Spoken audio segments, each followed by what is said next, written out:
Cuando era enamorada al campo salía, miraba en el cielo y en la estrella, vi de una luz santa en la judería que había de nacer Abraham vino.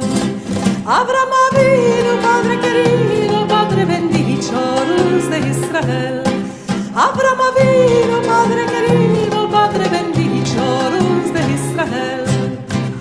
Hola mi querido público de Buenos Aires, Argentina. Es una alegría estar con ustedes el día 26 de abril en el Auditorio Amihai presentando Novos Mares, el percurso de mi alma que empieza en Alepo, Siria, pasa por Sefarad y llega hasta Olinda, en Brasil.